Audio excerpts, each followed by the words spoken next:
miteinander. Ja, das Land der Sehnsüchte, Land of Destiny, das ist mein neues Musikstück, meine neue Komposition, die während der Programmierung meines Piano Buddy 5, also einem reinen Klavierstyle, entstanden ist. Land unserer Sehnsüchte, kennt ihr das auch? Manchmal möchte man sich einfach nur rausbeamen aus der aktuellen Situation oder aus dem Stress, in dem man ist, hin in die Natur, Stille, wunderschöne Landschaft, einfach mal abschalten. Das wär's doch. Meine Traumlandschaft zeige ich euch hier im Bild. Ja, und diesmal gibt es nicht nur diesen neuen Style, den ihr bei uns in der Style-Abteilung findet im Shop, sondern auch Land of Destiny, also meine Komposition, die findet ihr diesmal bei den Lernpaketen. Denn ich möchte euch jetzt hier im Video noch ein paar Dinge zeigen. Zum Beispiel, natürlich, der Style kommt auch wieder daher mit den One-Touch-Settings, also den Instrumentierungen. Und wie man das jetzt zusammenbringt mit Umschaltungen während dem Spielen, was manchmal einfach ein bisschen schnell gehen muss, das zu optimieren mit Registrierungen, das zeige ich euch nachher im Video. Und dann natürlich auch, wie kriegt man eine Leerbank, eine leere Registrierungsbank vorweg hin, dass man also praktisch was ganz Neues machen kann, ein neues Musikstück aufbauen kann. Was auch nicht uninteressant ist bei Yamaha Keyboards, man kann da ja einen Style parallel ablaufen lassen zum MIDI-File. Das ist mit der Grund, warum ich das MIDI-File als reines Piano-MIDI-File hergestellt habe. Also nur Klaviermelodie, natürlich im MIDI-File Songmarker wie üblich, dann natürlich die Akkorde drin und auch die Töne, die man für die Akkorde spielen muss. Und wir können ja jetzt parallel das MIDI-File laufen lassen am Yamaha Keyboard zusammen mit dem Style. Und so habt ihr die Möglichkeit, eigentlich auch das Stück ganz schön zu üben, ohne dass man jetzt das ganze Orchester gleich im MIDI-File haben muss. Aber natürlich, wer den Style nicht braucht, auch kein Thema. Mein Musikstück könnt ihr eigentlich mit jedem langsamen Walzer spielen. Also, springen wir hinein. Ach ja, damit ich es nicht vergesse, wir gucken uns jetzt zuerst noch ganz kurz an, wo die beiden Dateien auf eurem USB-Stick liegen sollten. Also das MIDI-File und der Style. Zuerst der Style. Wir gehen also hier aus vom Preset-Speicherbereich, rüber auf den USB-Stick, dann USB 1. Ihr habt hoffentlich nur einen einzigen USB-Stick eingesteckt, sonst muss ich schimpfen. Das bringt euch nämlich alles durcheinander. Also nur einen Stick verwenden. Okay. Sound Wonderland Hauptordner. Dann wollen wir ja einen Style haben. Wir gehen also hier in die Style-Abteilung. So, und da ist er, dieser Dreiviertel Piano Buddy 5. Das ist also der Speicherort. Für diesen gucken wir uns doch das MIDI-File an, Songplayer B bei den Genus-Instrumenten. Das ist automatisch dann die MIDI-File-Abteilung. Auch wieder rüber auf den USB-Stick, auch wieder Sound Wonderland Hauptordner. Diesmal wollen wir ein MIDI-File haben. Und wie ich vorher schon sagte, ist es diesmal ein Lernpaket. Wir müssen also dann hier in den Lernpaketen gucken. Und Fit for Keys. Wobei, es ist ein Sonderfall, deswegen ist Land of Destiny auch neben diesen beiden Ordnern. Normalerweise gibt es ja ein Lern-MIDI-File und ein Score-MIDI-File. Also Score-MIDI-File ist für die Notenansicht im Display und das Lernstück hört ihr dann immer komplett gespielt mit dem Lern-MIDI-File. Diesmal haben wir ja nur ein Piano-MIDI-File. Deswegen ist es eine Sonderstellung und das liegt dann außerhalb. Also beachten, Speicherort ist dieser hier. Also aktivieren wir einfach mal das MIDI-File und dann gehe ich hier in den Songplayer. Wie ihr seht, das MIDI-File ist geladen. Man sieht auch hier diese 4 Songmarker. Damit könnt ihr bestimmte Abschnitte im Lied direkt anspringen zum Üben. Aber was noch wichtiger ist, das ist dieses kleine Symbol hier. Das ist nämlich der Synchro-Start vom MIDI-File. Das lassen wir jetzt gleich mal an. Und wichtig ist jetzt hier, ja genau, Synchro-Start sieht man auch, das blinkt hier.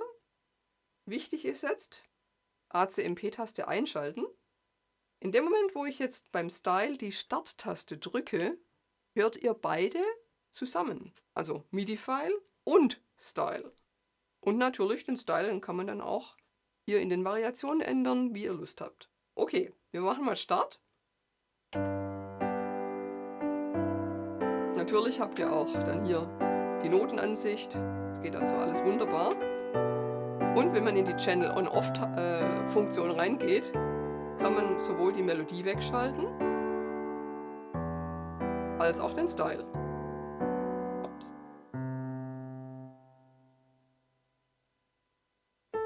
Genau. Und man kann natürlich jetzt auch mitspielen. Also ich schalte jetzt mal die Melodie weg.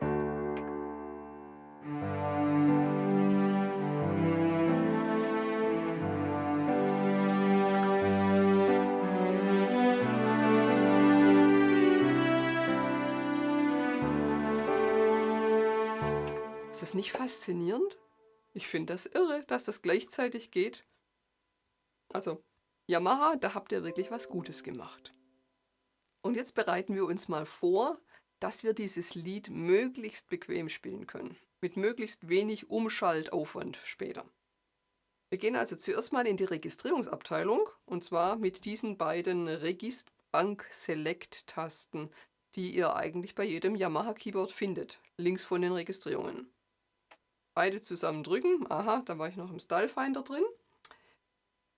Jetzt habe ich hier ja eine volle Registrierungsbank. Wie kriegen wir die leer? Beim Genos 2 und bei PSR SX Keyboards einfach Direct Access drücken. Also Direct Access, je nachdem, wo der Knopf halt ist, das wisst ihr am besten selber. Und dann geht ihr auf diese beiden Tasten, auf eine davon. Und kommt hier in das Registbank Edit Fenster. Jetzt ist ganz einfach. Alles markieren, was weg soll. Delete drücken. Damit löscht ihr die Einträge weg. Und zwar alle. Und jetzt, das Wichtige ist jetzt, bei der Abspeicherung mit Save erstmal an den Speicherort eurer Wahl zu gehen. Ich mache das jetzt einfach mal ganz kurz auf den User-Speicher. Zur Endabspeicherung natürlich immer den USB-Stick nehmen, bitte. Nicht User-Speicher, das ist nur so zwischendurch mal zum Ablegen. Und dann wichtig auch, jetzt beim Save-Vorgang nicht den Dateinamen zu benutzen, den ihr seither hattet, sondern das nenne ich jetzt natürlich so wie mein Musikstück. Also Land of Destiny mit Y. Okay.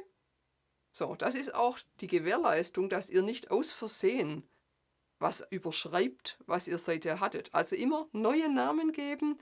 Damit ist die Bank, von der ihr vorher ausgegangen seid und die ihr gelehrt habt, niemals in Gefahr. Die ist immer noch original da, wie sie war. Können wir natürlich auch sagen, okay, ich möchte noch ein schönes Icon haben. Das geht auch. Dann gehen wir nochmal in File hinein. Rename. Und hier unten links Icon. Und da haben wir ja diesen Sonnenaufgang gehabt. So. Dann haben wir jetzt das richtig schön benannt. Leere Bank, wir können loslegen. Super.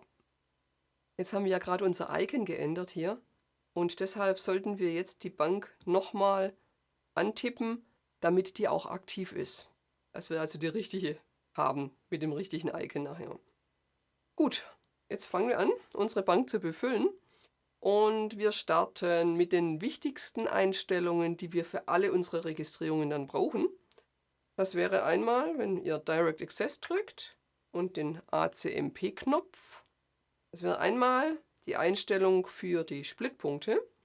Ihr seht jetzt hier gerade FIS2, FIS2, G2, das ist der Standard-Splitpunkt. Der ist genau richtig, den könnt ihr lassen, sofern ihr ihn eingestellt habt, wenn ihr ein 76-Tasten-Keyboard habt. Alle, die nur 61 Tasten haben, sollten unbedingt den Style-Splitpunkt 1 hochstellen, die anderen gehen automatisch mit, sodass ihr also jetzt hier G2, G2, AS2 stehen habt. Der Grund ist, der Standardsplitpunkt liegt ja auf dem FIS. Aber wir haben immer wieder einen G-Dur-Akkord mit Basston B. Ihr würdet also mit dem Akkord einfach über den Standardsplitpunkt rauskommen und dann wird der Akkord nicht richtig erkannt. Das ist also der Hintergrund für die 61 Tastenspieler. So, dann können wir da rausgehen. Und wichtig ist jetzt ACMP-Taste eingeschaltet. Synchro-Start ist aktiv. Das sind jetzt unsere Basiseinstellungen, die wir brauchen. Und jetzt gehen wir dran und belegen unsere Registrierungen, unsere Registrierungsplätze. Auf der ersten brauchen wir erstmal unser Cello. Zusammen mit der Main A. Ich drücke jetzt Memory. Jetzt ist wichtig, welche Häkchen gesetzt sind. Ihr solltet, sofern es bei euch anders aussieht, euch vielleicht ganz kurz ein Handyfoto machen oder aufschreiben, was ihr da angehakt habt. Denn man sieht ja immer noch nicht später, was man mal einst angehakt hatte, als man die Registrierung früher mal abgespeichert hat. Also, wir brauchen das für jetzt so. Aber wenn ihr eine andere Standardbelegung habt, dann bitte merken, dass ihr das nachher wieder zurückstellen könnt. Also wir brauchen jetzt die Voice zusammen mit Keyboard Harmony, denn dieser Stand soll ja auch gemerkt werden, ob das an oder aus ist, hier dieser Knopf. Dann brauchen wir Fußpedale, ich benutze es nachher fürs Klavier. Dann brauchen wir den Style mit dem Tempo zusammen. Vorsicht, Style, Speicherort nicht mehr verändern anschließend. Und die Multipads, die sind natürlich auch belegt von den OTS. Braucht ihr vielleicht oder auch nicht, also ihr könnt es einfach drin lassen als Memory-Häkchen. Das ist in Ordnung. So, das ist also die Häkchensetzung für unsere Registrierungen und jetzt nehme ich die erste Registrierung. So, die wäre schon drauf. Bei der zweiten Registrierung soll jetzt nach Main B umgeschaltet werden, aber nicht mit blinkendem Fill-In, sondern einfach eingeschaltet. Vorsicht, OTS-Link sollte aus sein dabei. Und wir brauchen noch die Left Voice dazu, die schalten wir uns noch dazu ein. Memory auf die 2. Jetzt in der dritten Registrierung soll das Klavier zum Einsatz kommen. Ja, das ist das hier. Wieder mit der Main A zusammen ohne Fill-In. Das ist unsere dritte Registrierung. Auf der vierten Registrierung soll es wieder auf Main B gehen, wieder die Left Voice an sein. Klavier bleibt, das ist unsere vierte. Dann die fünfte Registrierung, da brauchen wir das Akkordeon.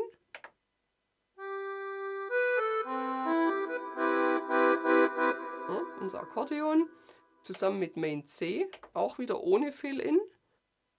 Ja, Memory auf die 5.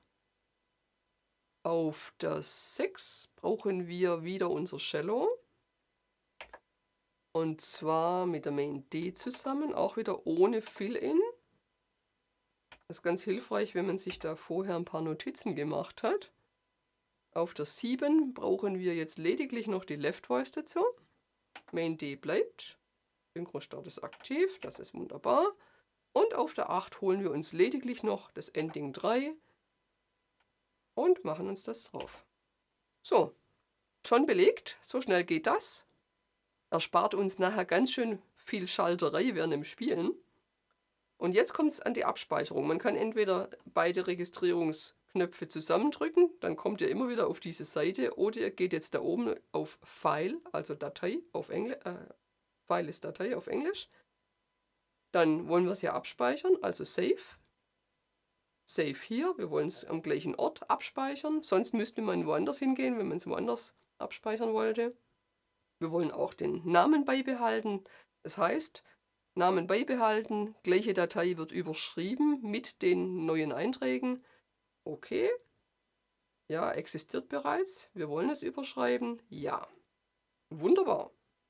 Jetzt haben wir hier also unsere gefüllte Registrierungsbank. Hat geklappt.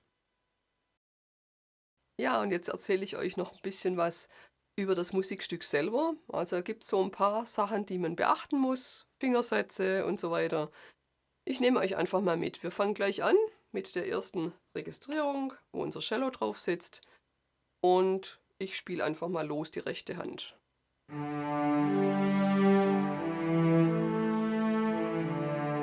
Fingersätze beachten.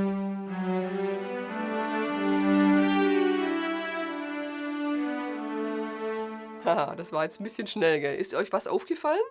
Genau. Zwar haben wir hier einen stummen Fingerwechsel im 1, 2, 3, 4, 5. Takt. Wird das erstmal gespielt. Und dann wechselt der kleine Finger ganz stumm auf den Zeigefinger. Dadurch können wir nämlich nach oben binden, ohne dass eine Lücke entsteht.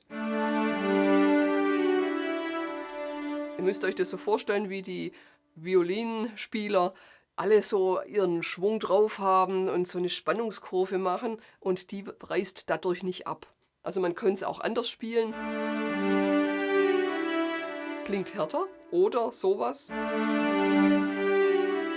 Ist einfach was anderes als dieses hier.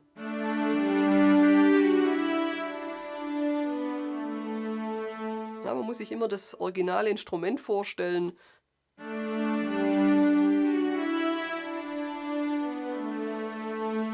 Genau. Weiter. 1, 2,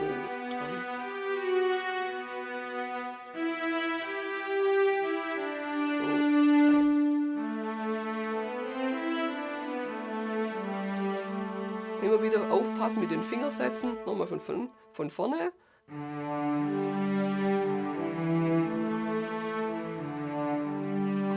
Eins, zwei.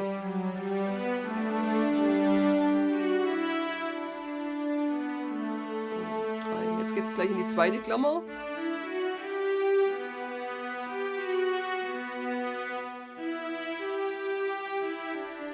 Wichtig, zweiter Finger.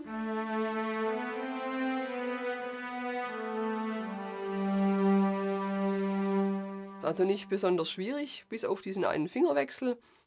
So, und machen wir gleich mal die linke Hand dazu. Geht los mit einem G-Dur-Grundakkord. Gefolgt von einem G-Dur mit Basston auf dem C, ein Zweifingergriff. AI Fingeret macht es möglich. Wieder G. Dann haben wir nochmal einen Zweifingergriff. G-Dur mit Basston auf dem B. Dann ein C-Dur. D Sus 4, der sich in D auflöst. Dann haben wir ein E-Moll. Und wenn ihr das jetzt mal beobachtet, also vom Basslauf geht ja der Bass so nach unten. E-Moll, E, dann B-Moll auf D, dann C und dann B. Also es ist richtig schöner Basslauf nach unten durch die Harmonieführung.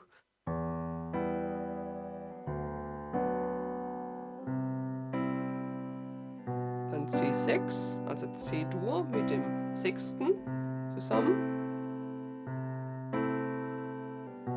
G auf B und nochmal ein D Sus 4. Dann in der Wiederholung machen wir das in die zweite Klammer rein. Auch wieder gestartet vom G-Dur Grundakkord. G auf C, G-Dur, G auf B, C-Dur, D Sus 4, D-Dur. Jetzt kommt wieder unsere Harmonieführung mit dem Basslauf nach unten. Auatsch. Das wird euch auch passieren. Und zwar immer dann, wenn ihr unsauber spielt.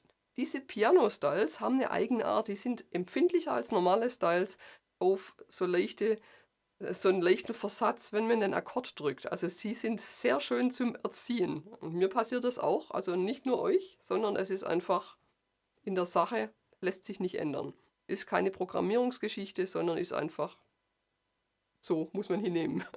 Okay, machen wir nochmal diesen ab E-Moll, ab dem Takt 9. 1, 2, 3, jetzt in die zweite Klammer, C6,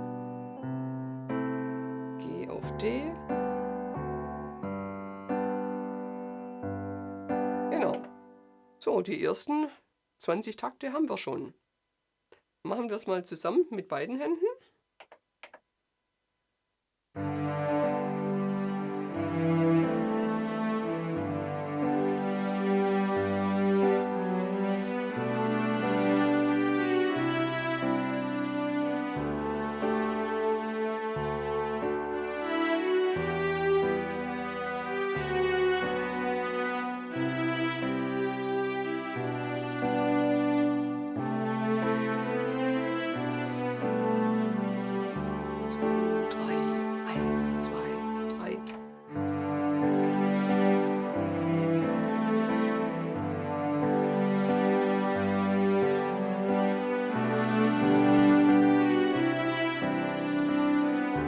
Da steht auch in den Noten Main C.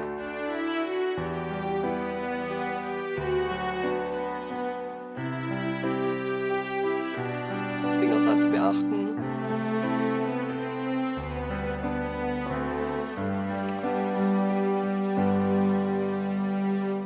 Sehr schön. Wichtig ist jetzt, dass ihr mit ganz viel Gefühl spielt und Fingersätze beachtet. Und wer kann natürlich auch mit einem Sustain-Pedal mitspielen, das Klavier, weil das ist dann einfach ein weicherer Klang noch.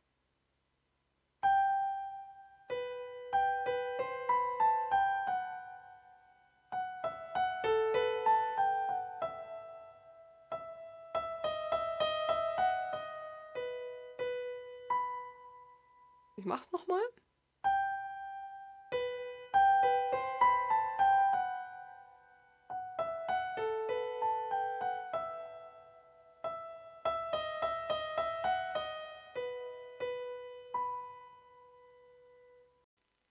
Bei den Akkorden habt ihr bestimmt erstmal die Hände über dem Kopf zusammengeschlagen, weil es so viele sind und auch so viele Akkordnoten zu spielen sind. Aber es ist trotzdem gar nicht so schlimm, weil sich nämlich dieser Ablauf mehrfach noch wiederholt und zum Zweiten, weil die Töne gar nicht weit auseinander liegen. Man muss also gar nicht hüpfen, sondern man muss oft nur 1 oder 2 Finger bewegen. Das ist also gar nicht so schlimm. Wir fangen mal an mit dem E-Moll 7, also E-Moll mit der kleinen Septime, das ist der E-Moll 7, dann der A-Moll 7, also von A-Moll, 7. Stufe und dann hier in der Umkehrung, wie ihr hier seht, in der 2. Umkehrung, A-Moll 7, ja. So, dann haben wir den D7-9, sehr schöner, schräger Akkord. Generiert sich aus D, 7 und der 9. Ton wird nach unten gesetzt, also D7-9. Dann haben wir einen G Major 7, also der G-Dur-Akkord mit der großen Septime, also Major 7, und das aber hier oben gespielt in der Umkehrung.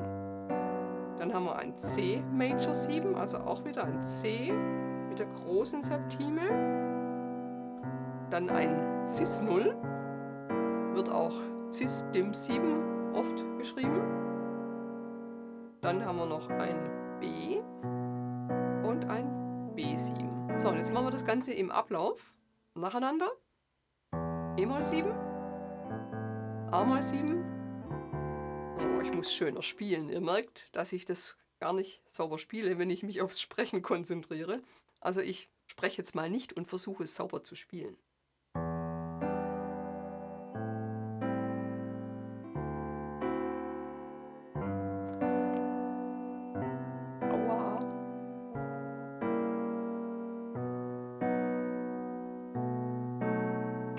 Nobody is perfect, Leute. Okay. Dieser Ablauf kommt gleich nochmal, aber dann zusammen mit der Melodie, die dann auch zweistimmig wird.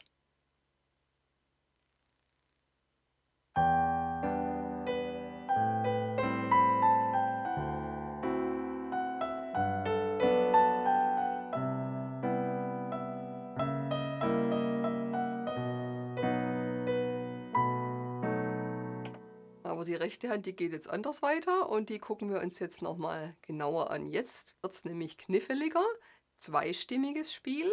Wer es nicht kann, spielt immer nur die obere Stimme von den beiden.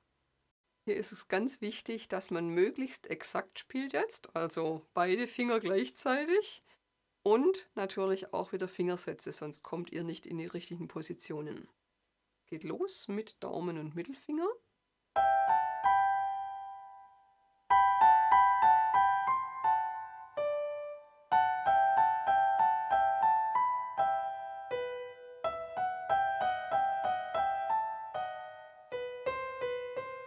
Mache ich es mal ganz langsam.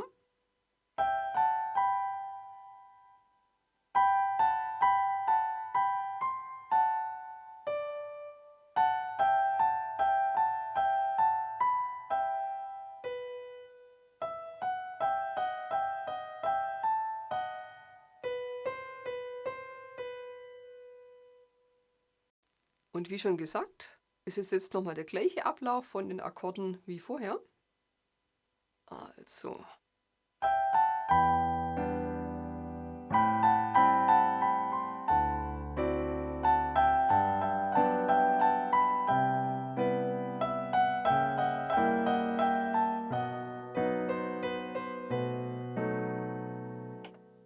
So früh gelächelt. Ich habe nämlich noch was vergessen. Und zwar ist an der Stelle ja Registrierung 4 im Einsatz. Da kommen jetzt noch Main B und die Left Voice dazu. Das ist natürlich noch schöner.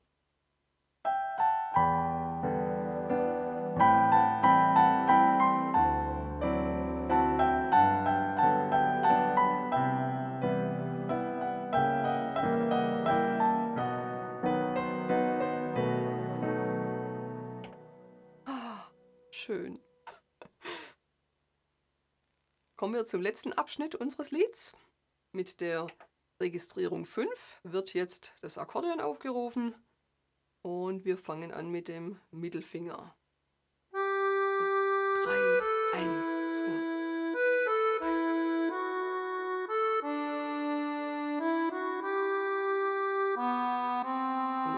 3, 1, 2, 3. Jetzt Fingerwechsel beachten.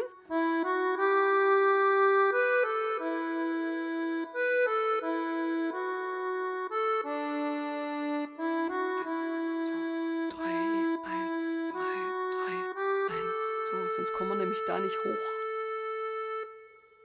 Okay, die Akkorde sind wie schon erwähnt fast gleich wie die vorherigen.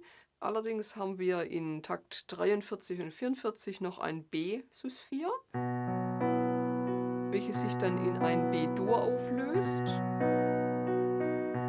Und in den letzten beiden Takten unseres Notenblatts ist es ein D Sus 4, welches sich in ein D-Dur auflöst.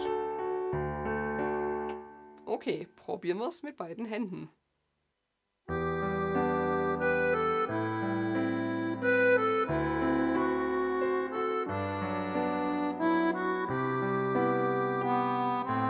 muss ich aufpassen, Fingerwechsel und Left Voice.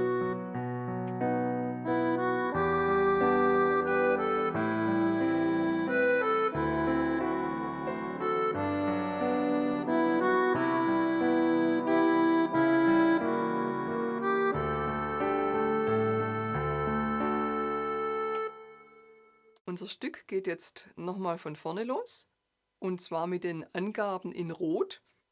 Das ist jetzt hier in dem Fall die Registrierung 2. In Takt 8 müssen wir dann von Hand auf Main C wechseln. Dann geht es bis zur Wiederholungsklammer, wieder von vorne los. Dann kommen die Angaben in Grün ganz zum Schluss mit der Registrierung 6, 7 und 8. Die fehlen uns ja noch. Also ich probiere es einfach mal.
Wow, geschafft. Ja, und jetzt wünsche ich euch ganz viel Spaß selber beim Üben, beim Spielen. Ich hoffe, in diesem Lernvideo konntet ihr einigen Stoff für euch mitnehmen, sowohl musikalisch als auch technisch an eurem Keyboard. Ganz viel Spaß und tschüss, bis zum nächsten Mal.